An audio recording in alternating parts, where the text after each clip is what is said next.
முருங்கை மரத்திலிருந்து கிடைக்கக்கூடிய மற்றொரு பொருள் முருங்கைக்காய். ஆண்களுக்கு விந்தணுக்களை அதிகரிக்க செய்யக்கூடிய ஆற்றல் உள்ளது. மேலும் முருங்கைக்கீரை மலட்டுத்தன்மையை நீக்கி பெண்களுக்கு கர்ப்ப காலத்தில் இருக்கக்கூடிய அற்புதமான நற்பலன்களை தரக்கூடிய ஒரு பொருள்.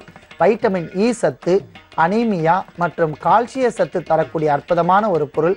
நம் பாரம்பரிய மருத்துவத்தில் முருங்கைக்கீரையை தினந்தோறும் உணவாக உண்டு வந்தால் பெண்களுக்கு வரக்கூடிய மூட்டு வலி, ரொமாட்டிக் ஆர்த்ரைட்டிஸ் என்று சொல்லக்கூடிய மூட்டு வலிகள் படிப்படியாக குறைந்துவிடும். குழந்தைகளுக்கு வரக்கூடிய பிரைமரி காம்ப்ளெக்ஸ், அடிப்படையான நோய் சத்துக்கள் படிப்படியாக அதிகரித்து குழந்தைகள் ஆரோக்கியமாக வளர்வார்கள். வைட்டமின் சத்து அதிகரிக்கக்கூடிய முருங்கைக்கீரையை சாப்பிட்டு வந்தால் கண்களுக்கு மிக நல்லது, உடலுக்கு தேக ஆரோக்கியம் தரும். அந்த வகையில் நாம் முருங்கைக்கீரை மற்றும் முருங்கைப்பூ சாறையும் எடுத்து வைத்துள்ளோம். அடுத்ததாக முருங்கை பட்டை. அன்பான நேயர்களே, மிகவும் நெடிய நறுமணத்துடன் இருக்கக்கூடிய முருங்கை பட்டை 30 வகையான வேதியியல் பண்புகளை கொண்டுள்ளதாக நவீன விஞ்ஞான மருத்துவம் கூறுகின்றது. அவை என்னவென்று பார்த்தால், புற்றுநோயை எதிர்க்கக்கூடிய காரணி மற்றும் தோல் நோய் வராமல் பாதுகாக்கக்கூடிய காரணி, காளாஞ்சி படை என்று சொல்லக்கூடிய தொற்று நோய் தோல் நோய் வராமல் இருக்கக்கூடிய வேதியியல் பண்பு, சரும நோயை நீக்கக்கூடிய அற்புதமான ஆற்றல், பெண்களுக்கும் ஆண்களுக்கும் வரக்கூடிய மலட்டு தன்மையை நீக்கக்கூடிய ஆற்றல், குழந்தைகளுக்கு வரக்கூடிய மேக அங்கி என்று சொல்லக்கூடிய அக்கி மற்றும் மேக நோய் இவையெல்லாம் நீக்கக்கூடிய ஆற்றல், பல்வேறு வகையான நோய்களுக்கு இது ஒரு அருமருந்தாக விளங்குகின்றது முருங்கை மரத்தினுடைய பட்டை. ஆகையால் முருங்கை மரத்தினுடைய பட்டையும் நாம் எடுத்து வைத்துள்ளோம். அடுத்ததாக முருங்கை மரத்தினுடைய பிசின். அன்பான நேயர்களே, முருங்கை மரத்தினுடைய பிசினை நாம் நேரடியாக சேகரிப்பது மிகுந்த நன்மை தரும். ஏனென்றால் இப்போது கடைகளில் முருங்கை மர பிசின் என்று போலிகளை விற்க ஆரம்பித்து விட்டார்கள். ஆகையால் நாமே நேரடியாக முருங்கை மரத்தில் சென்று 10 கிராம் அளவிற்கு முருங்கை பிசினை சேகரிக்கவும். ஏனென்றால் இந்த பிசின் மலட்டுத்தன்மையை நீக்கும். இதில் இருக்கக்கூடிய நற்பண்புகள் என்னவென்றால், புற்றுநோய் வந்தால் அந்த கிருமிகள் மேற்கொண்டு பரவாமல் தடுப்பதற்கான அற்புதமான ஒரு காரணி முருங்கை மரத்தினுடைய பிசின். அதையும் நாம் எடுத்து வைத்துள்ளோம். அடுத்ததாக துளசி. சந்தான கரணி என்று ஒரு மூலிகை உள்ளது.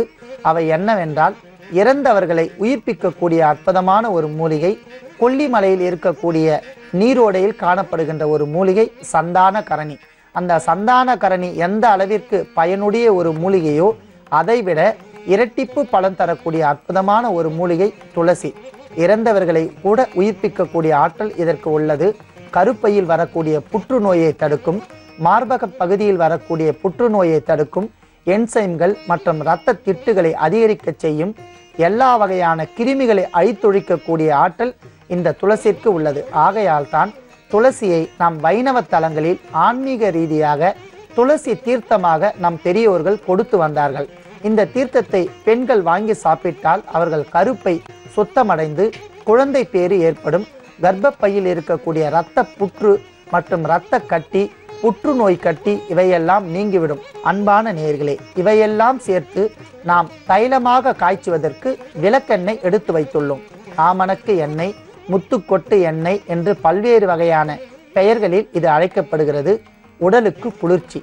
எப்பொழுதுமே வயிற்று பகுதியில் இருக்கக்கூடிய துர்நீர்களை வெளியேற்றி வயிற்று பகுதியில் இருக்கக்கூடிய கசடுகளை அகற்றக்கூடிய அற்புதமான ஆற்றல் விளக்கெண்ணெய். அன்பான நேயர்களே, இவற்றை எல்லாம் கொண்டு புற்றுநோய் தடுப்பதற்கான மாதுளை தைலத்தை நாம் தயார் செய்ய போகிறோம். அதற்கான அளவீடுகளை கூறுகிறேன், கேட்டுக்கொள்ளுங்கள். மாதுளை முத்து 20 கிராம், மாதுளையினுடைய தோல் 20 கிராம், முருங்கை மரத்தினுடைய இலைகள் 20 கிராம், முருங்கை மரத்தினுடைய வேர்பட்டை 20 கிராம், முருங்கை மரத்தினுடைய பிசின் 20 கிராம் மற்றும் முருங்கை பூவினுடைய சாறு 20 மில்லி. நாம் எண்ணெயாக காய்ச்சுவதற்காக நாம் எடுத்து வைத்து கொண்ட முத்துக்கொட்டை எண்ணெய் 100 மில்லி. இவற்றையெல்லாம் நாம் நன்றாக அரைத்து எடுத்துக்கொள்ள வேண்டும். அன்பான நேயர்களே, எண்ணெயை தவிர்த்து அத்தனை பொருட்களையும் சேர்த்து நாம் சாறாக அரைத்து வைத்துள்ளோம்.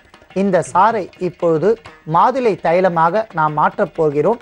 அதற்காக 100 மில்லி அளவிற்கு விளக்கெண்ணெயை நன்றாக காய்ச்ச வேண்டும்.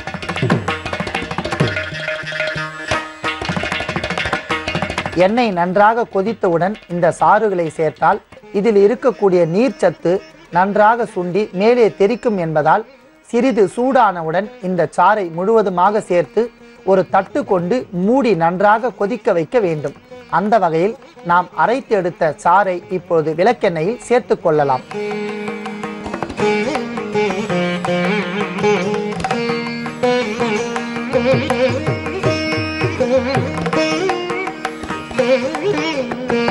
நாம் நீர் சுண்டும் அளவிற்கு மாதுளை தைலத்தை நன்றாக காய்ச்சி விட்டோம். இப்பொழுது அதை நாம் அப்படியே எடுத்துக்கொள்ளலாம்.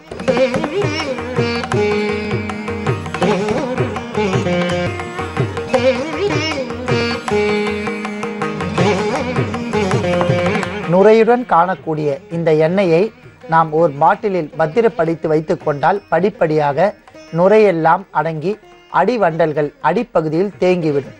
பிறகு நன்றாக ஆற வைத்து மார்பக கட்டி மற்றும் அக்குள் பகுதியில் வரக்கூடிய புற்றுநோய், தொண்டை பகுதியில் வரக்கூடிய புற்றுநோய், தொடை பகுதியில் வரக்கூடிய புற்றுநோய் மற்றும் முதுகு தண்டுவடத்தில் வரக்கூடிய புற்றுநோய் எங்கெல்லாம் புற்றுநோய் வந்துள்ளதோ அந்த இடத்தில் ஒரு வகையான வலியுடன் சிகப்பு வண்ணத்தில் கட்டி வரும்.